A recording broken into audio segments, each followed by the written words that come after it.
Walters is the place to be this time of year, across the street from Nationals Park and near Audi Field.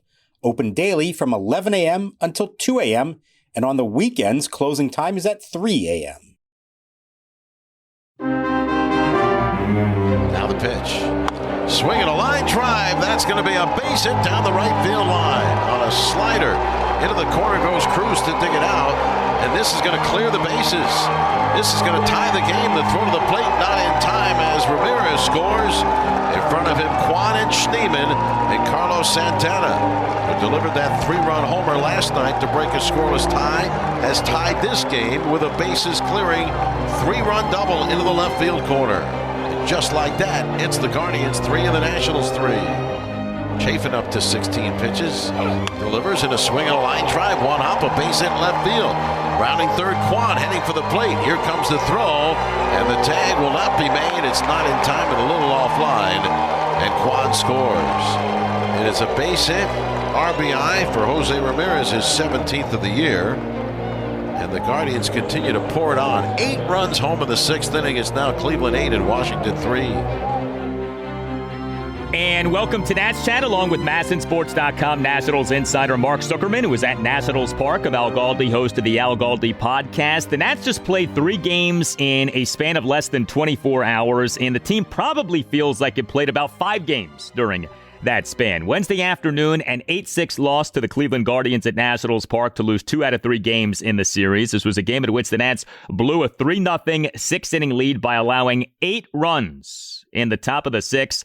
And this game was off a doubleheader split between the two teams on Tuesday, including a 10-9 Nats win in a Game 1 in which the Nats blew a 6-2 7th-inning lead, but then overcame an 8-6 7th-inning deficit. The Nats in MLB's 2025 regular season now are 17-21. This installment of Nats Chat is brought to us by Table to Mat, which you can count on for all of your nutrition and personal training needs. Table to Mat offers virtual and in-person nutrition services and personal training to the DMV area. You can email Table to Mat directly through the website tabletomat.com. That's the word table, the number 2, MAT.com. MAT is in Michael A. Taylor. You can call Table to Mat at 240-388-2206. You can find us on X at Nats_chat. You can find us on Blue Sky at Nats Chat Podcast. You can email us natschatpodcast@gmail.com. And we have a website you could check out too, natschatpodcast.com, at which you can purchase a Nats Chat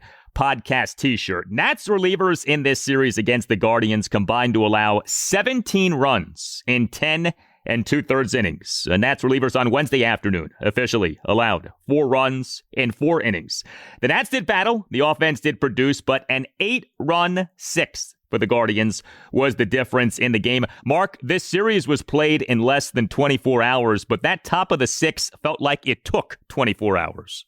Actually went back and figured out, Al, 27 minutes from the end of the bottom of the 5th until the end of the top of the 6th, and it actually felt like even more than that. It was ugly. It was so ugly, and it was such a departure from what we had seen up to that point.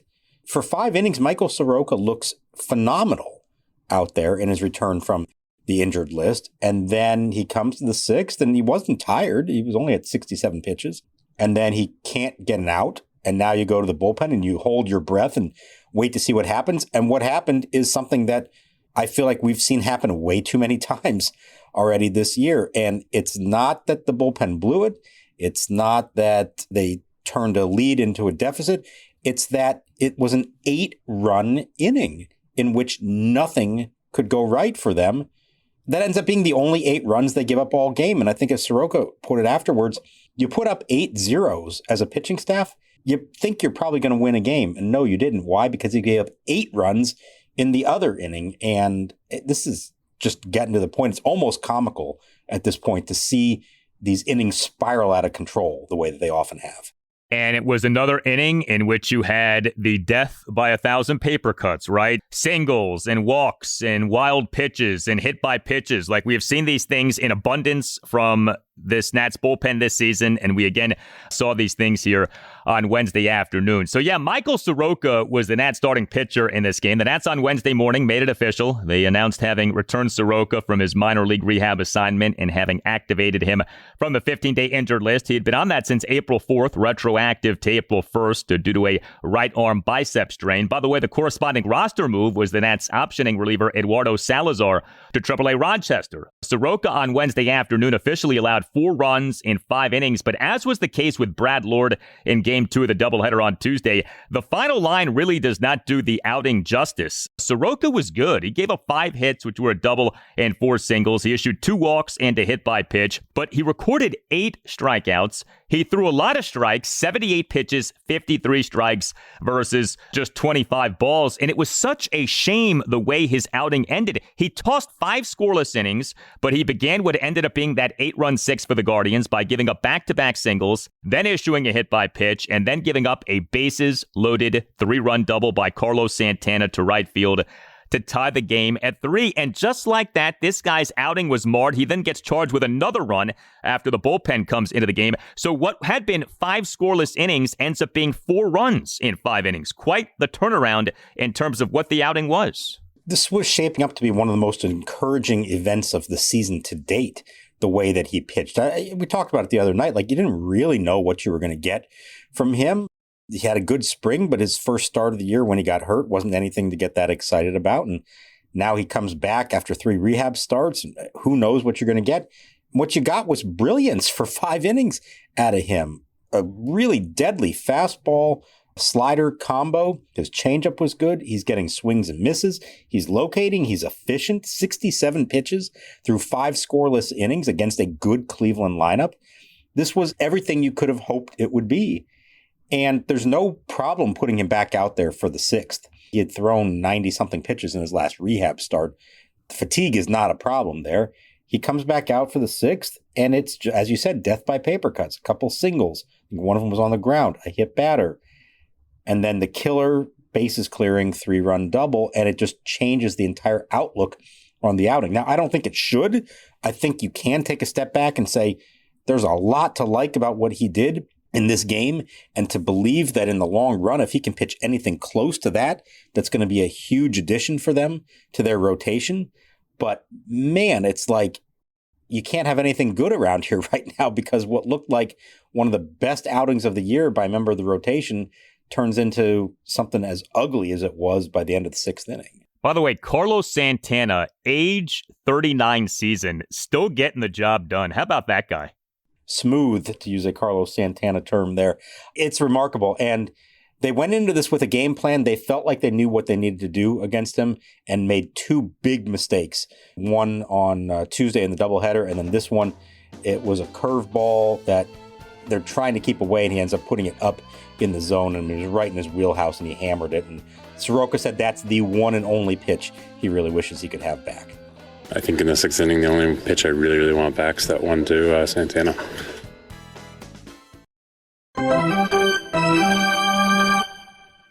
Swing for the fences this summer and hire Table to Mat for all your nutrition and personal training needs. Being healthy and having fun do not have to be mutually exclusive. Table to Mat specializes in making healthy lifestyles enjoyable and sustainable. Are you experiencing headaches, stomach discomfort, or want to lose weight? Find out how your food choices and exercise impact how you feel physically and mentally. We offer virtual and in-person nutrition services and personal training to the DMV area. With over a decade working in our fields, we bring experience and passion to help you be the best version of yourself. Check us out at tabletomat.com, calling us at 240-388-2206, or emailing us at laura@tabletomat.com for more info. That's the word table, the number 2, MAT.com. So here is Brian Rocchio. Turns around to the right side. The pitch swung on and missed. Gets away to the backstop. And another run will score. Oh my, oh my. Rocchio swings and misses. And a run comes home anyway as the ball gets away. So Soroka did well, but ultimately allowed the 4 runs officially in 5 innings. And yes, the Nats bullpen happened again. So 3 Nats relievers in this game officially combined to allow 4 runs in 4 innings. Jorge Lopez, who had been good lately, but was pitching for a 3rd time in 4 days, he officially allowed 3 runs without recording an out. He and what ended up being that 8-run 6 for the Guardians faced 3 batters, but got no outs. So Lopez gave up a single, issued a wild pitch and a walk, and gave up a 2-run single. Our guy Andrew Chafin officially allowed 1 run in 1 inning, but he and that Guardians 8-run 6 issued a run-scoring wild pitch and 2 walks and gave up an RBI single. Chafin threw 20 pitches, just 10 strikes versus 10 balls. The bright spot was Cole Henry. He was actually really good. He tossed 3 scoreless innings. So it was funny. 3 Nats relievers in this game. Lopez bad, Chafin bad, Henry excellent with actually one of the better outings any Nats relief pitcher has had so far this season in terms of volume. 3 shutout innings from Cole Henry. You know, you would call that a bullpen saving performance. The Nats do have an off day on Thursday, but still, at this point, any Nats reliever who can give you anything approaching the word quality, you shall take. And Henry did that in this game. So I do want to salute him. But man, what a woeful series this ends up being for the bullpen. Like I said, 4 runs in 4 innings officially on Wednesday afternoon. Nats relievers in the series combining to allow 17 runs in 10 and 2/3 innings. Your Nationals relief pitching ERA for this regular season now up to a major league worst 7.22.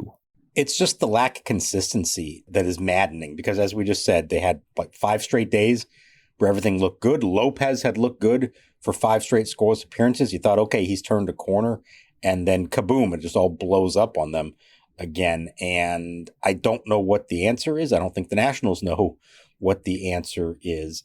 Cole Henry, that was fantastic. I was really glad to see him put him back out there for that 3rd inning. Don't waste another arm. He's cruising. Let him finish the game, save somebody else. And, you know, he hasn't pitched a lot, but he's made 8 appearances. 7 of them have been scoreless. The one other one was pretty ugly. But I do think when it comes to Henry, when it comes to Jackson Rutledge, you got nothing to lose at this point. Let's see these guys in the 6th inning of a close game instead of Lopez, instead of Lucas Sims, who is not being seen in that spot anymore, obviously. You might as well. There's nothing to lose right now. I think it's time to see some of the fresh young arms in those situations, see how they handle it. It may not work out. There's no guarantees it's going to get any better.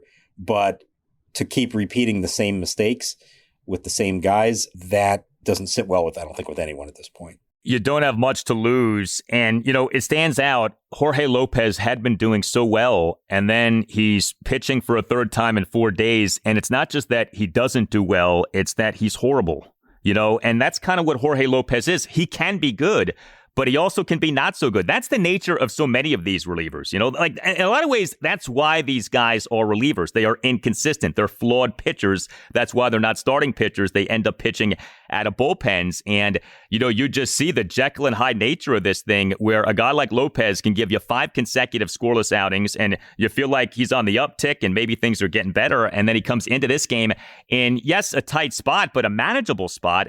And he just can't get the job done. And, you know, Chafin comes in and things get worse. And, you know, just like that, you're looking at an 8-run 6 inning in this game for the Guardians. The Nats offense in this 8-6 loss to the Guardians on Wednesday afternoon was good, but could have been better. And it's kind of an odd deal here because the Nats offense gave you a lot, but you ended up wanting more. The Nats totaled 6 runs, 13 hits, and 7 walks. You love all of that. But the Nats went just 4 for 19 with runners in scoring position, and especially off the Guardians scoring 8 runs in the top of the 6. You're watching this game, and you say to yourself, okay, the Nats wound up with 6 runs. That run total really could have been, I don't know, 9, 10, 11 runs. I mean, there was ample opportunity for the Nats to bust this game open, and the Nats never really quite did that in this game. But the offense overall was good. I do want to make that clear. 13 hits, 4 doubles, and 9 singles. Very good production from the numbers 1 through 5 batters. And Nats manager Davey Martinez's lineup. C.J. Abrams as the Nats starting shortstop and number 1 batter, 3 for 6 with an RBI single and 2 other singles. And he had a stolen base. Ahmed Rosario, who says he shouldn't bat second. He is the Nats starting 3rd baseman and number 2 batter, went 3 for 5 with a double, a 2-run single, another single, and a walk. He did get picked off at second base. James Wood, he is the Nats starting starting DH and number 3 batter, 3 for 6 with a double and 2 singles, extending his on-base streak to 17 games. Nathaniel Lowe, he is the Nats starting first baseman and cleanup batter, went 0 for 2 but drew 3 walks. And Alex Call, he is the Nats starting left fielder and number 5 batter, went 2 for 4 with a double, an RBI single, and a walk. 1 through 5 in this game, all coming through Abrams, Rosario, Wood, Lowe, and Cole. Good stuff from each guy. Sounds like a great offensive day for this team, doesn't it? And yet, it really wasn't. And I thought it was interesting that his true ire at the end of this game was not directed at the bullpen. Maybe just because he's fatigued by that at this point. There's nothing left for him to say.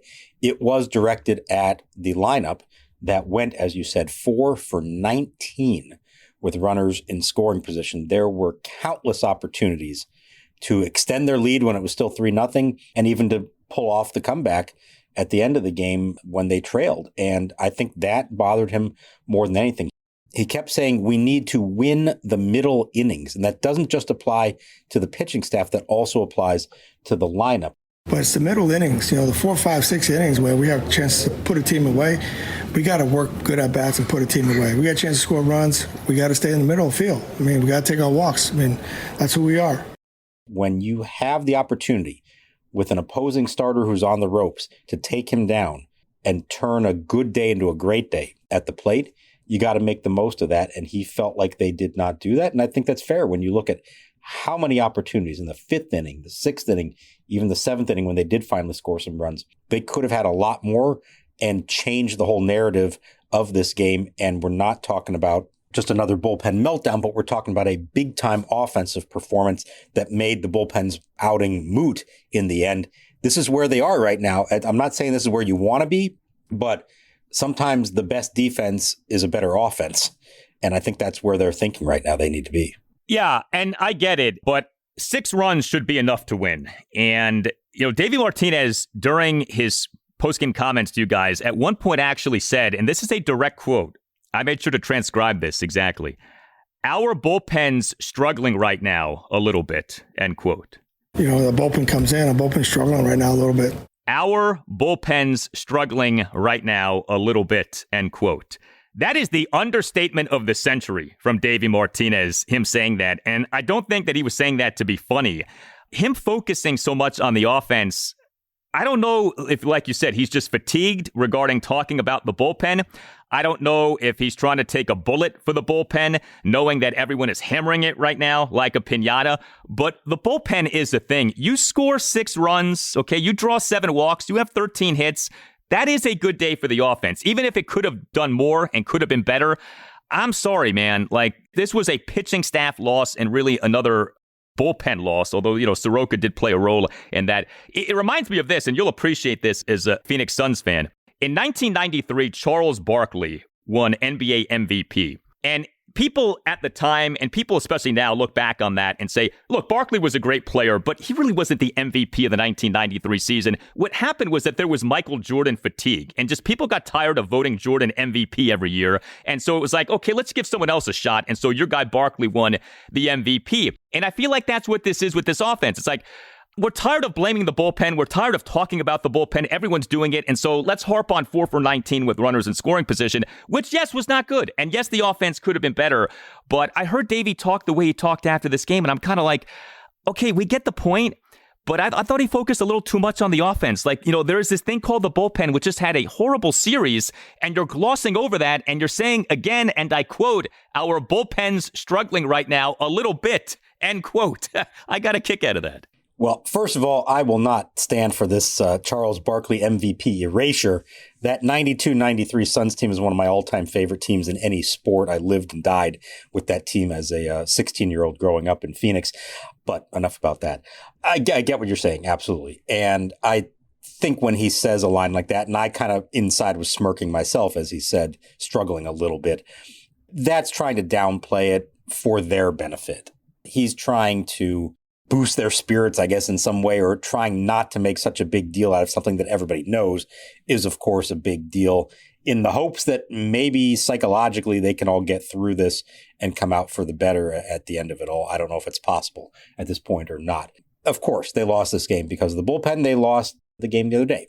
because of the bullpen. They've lost way too many games this year because of the bullpen. If they had just a halfway competent bullpen, not a great one, but just a halfway competent bullpen, they have a winning record right now. And the whole mindset and storyline of the 2025 Nationals is completely different than what it is. So yes, all of that is true.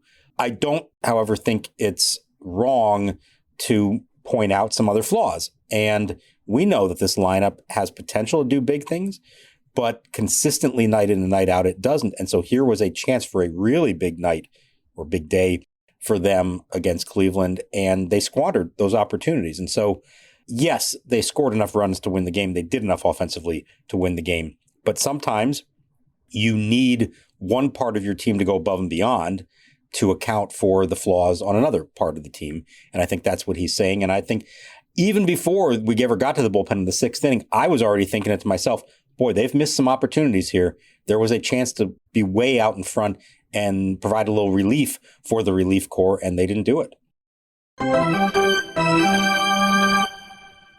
Hey guys, Al Galdi for Window Nation, which has another terrific offer for listeners of the Nats Chat podcast. Now until May 31st, get 60% off and a free entry door with a house of new Window Nation windows. Plus, pay nothing until 2027. Schedule your free estimate at 866-90Nation or visit windownation.com and tell Window Nation that you want the deal that you heard about from Al Galdi on the Nats Chat podcast. Prepare for the summer heat with energy-efficient windows from Window Nation. Window Nation has some of the best energy-efficient windows out there. Window Nation offers a lifetime warranty on all windows, so you can save long into the future. Hurry, the sale ends on May 31st. Do not miss out on your chance to get 60% off and pay nothing until 2027. Schedule your free estimate right now. 866-90Nation or windownation.com. That's 866-90Nation or windownation.com. And tell Window Nation that you want the deal that you heard about from Al Galdi on the Nats Chat podcast.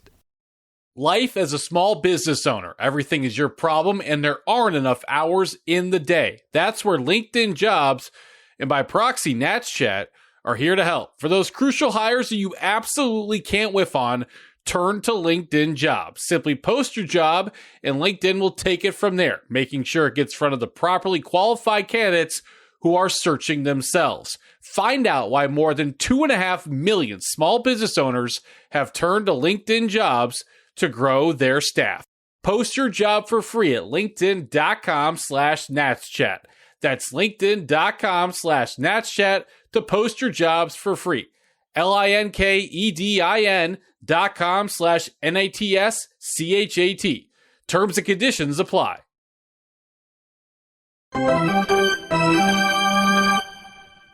Martinez batting from the left side. And the pitch, swinging a ground ball toward the middle, but it's on through into center field, a base hit. Santana scores. Here comes Arias. He scores. Naylor will stop at second, and on at first with a single to center. And 2 runs batted in is Angel Martinez. And the Guardians with a huge inning. 5 on the board in the 6th. It's now Cleveland 5 and Washington 3.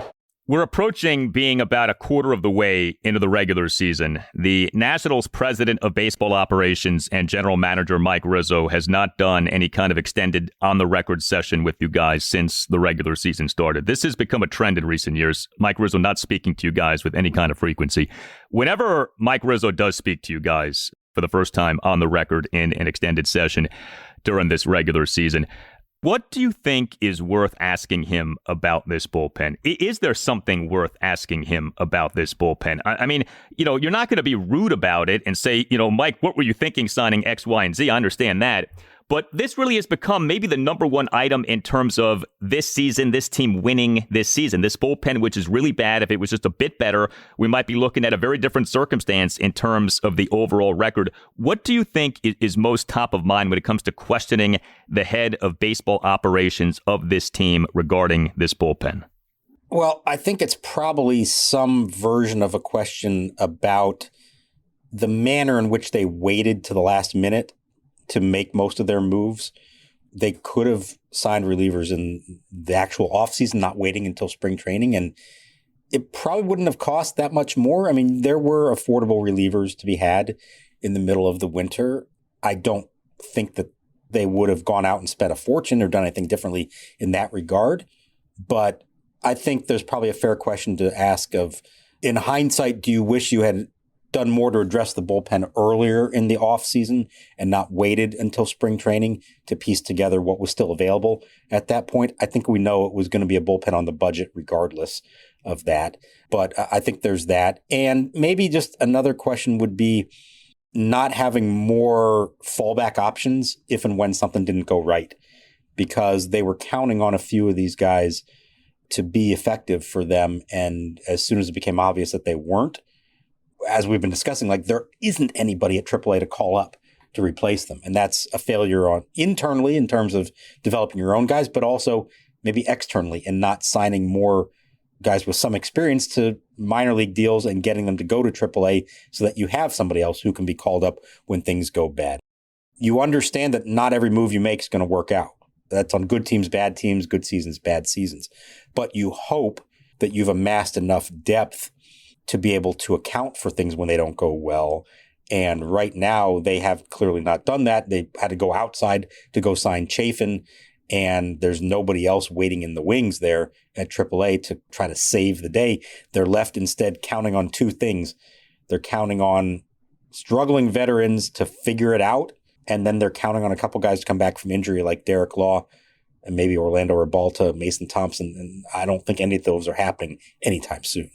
It's a tricky deal because I think we all know that Mike Rizzo is hamstrung, maybe to a significant degree when it comes to money. And I think that was made clear by the actions or lack thereof this past offseason. So when you talk about, well, why didn't you do this? Why didn't you do that this past winter? Well, maybe he wanted to do this and he wanted to do that and he wasn't allowed to by ownership. And so I think we always have to keep that in mind. At the same time, as we had discussed previously, putting together a good bullpen doesn't mean you have to spend big money.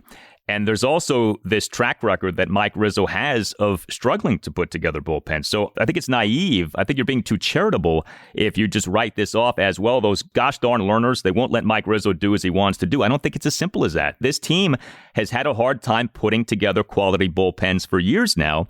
And this season is yet another season in which the bullpen is a problem. Now, what's funny is that one of the first great things that Mike Rizzo did was rebuild the Nats bullpen in season. 2009, Mike Rizzo, as the Nats interim general manager, fixed the bullpen, or at least upgraded the bullpen in season. That was back when the Nats had Mike McDougal, Mac the Ninth, one of my all-time favorite nicknames.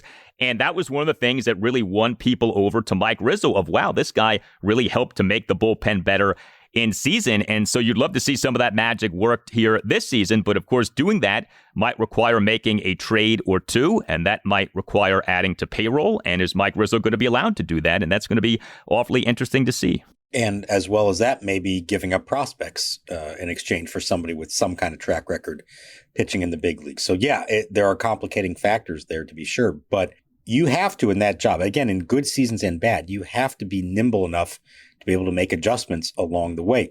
No team's going to start with 8 relievers on opening day and keep that group intact the entire season. It never works out that way. So you have to have the ability to make adjustments along the way. And that should ideally come both from outside through trades or finding guys like a Chafin who was available, but it's also got to come from within. You need to have organizational depth that you can call on guys. And I remember hearing a lot this winter from them about wanting to make sure from a bullpen standpoint that they had more optionable relievers, knowing you're going to move guys up and down along the way. Well, how's that worked out? They're stuck because, again, you had Colin Poche didn't have options. Lucas Sims doesn't have options. Jorge Lopez doesn't have options. I guess you're talking about like Salazar and Rebalta. Rebalta got hurt. Salazar struggled big time and has now since been optioned. Those are the kind of moves that you hope you have others waiting in the wings that you can call upon and move guys up and down when it's not going well and bring somebody up who is pitching well at AAA, and that, has not been the case. The other point I want to make here, and this speaks more to Davey Martinez, I think, than Mike Rizzo, but I will be curious to see as we move forward. Does he get to a point that he says, hey, you know what? I'm going to let my starters go deeper. I'm going to ask for 100 plus pitches out of them and try to get him through the 6th or even the 7th, knowing that that's maybe a better option than what's available out of the bullpen. That's a tricky, dangerous road to go down, but I would not be surprised if that's going to be tempting here at some point to say, let me extend a Mackenzie Gore, a Jake Irvin, a Mitchell Parker, and see how that goes, because that may be better than whoever I'm bringing in from the bullpen in the 6th inning. Yeah, of course. The risk there is you do that, and then the pitcher the next day complains of elbow soreness, and then how are you feeling as a manager for having pushed your starting pitcher? So there are no easy answers. I mean, ultimately, at least a few guys in this bullpen need to be better, need to emerge. There needs to be some group of guys who you can rely on to at least some degree, and you don't have that right now. There really isn't anyone who you feel especially good about. There's hope with a guy like Cole Henry. There's hope with a guy like Jackson Rutledge. You know, you like what you see from Kyle Finnegan from a result standpoint, even though he puts too many guys on base. But like beyond that, there just is not a lot of reason for optimism with this bullpen.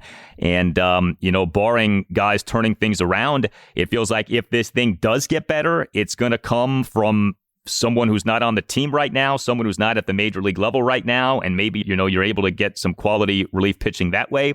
But, we've been waiting now for, again, like I said, almost about a quarter of the regular season for this bullpen to get on track, and it's not happening. And in some ways, the situation is getting worse. I'd also be remiss if I didn't point out the newest member of the bullpen is Brad Lord, who's now out of the rotation. And maybe this is part of the thinking, is if you have 5 other starters, as good as he's been, maybe he can help you out in a shorter burst kind of role out of the bullpen. We don't know how that's going to go, of course, but I imagine at some point here, we're going to see Brad Lord pitching some innings of consequence late in games, as opposed to the first 5 or 6 innings games as he was as a starter.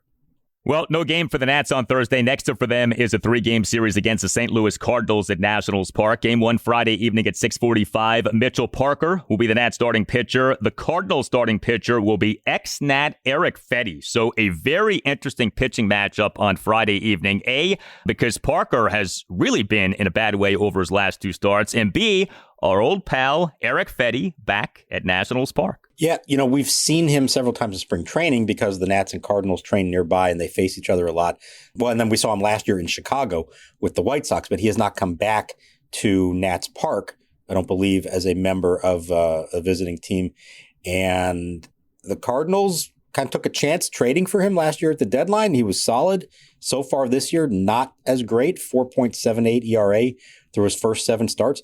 He is remarkably one of the veterans of that rotation. And it's just kind of funny to think of him in those terms after all the years of him being the young guy in a star-studded Nats rotation. He's now a seasoned veteran at age 32.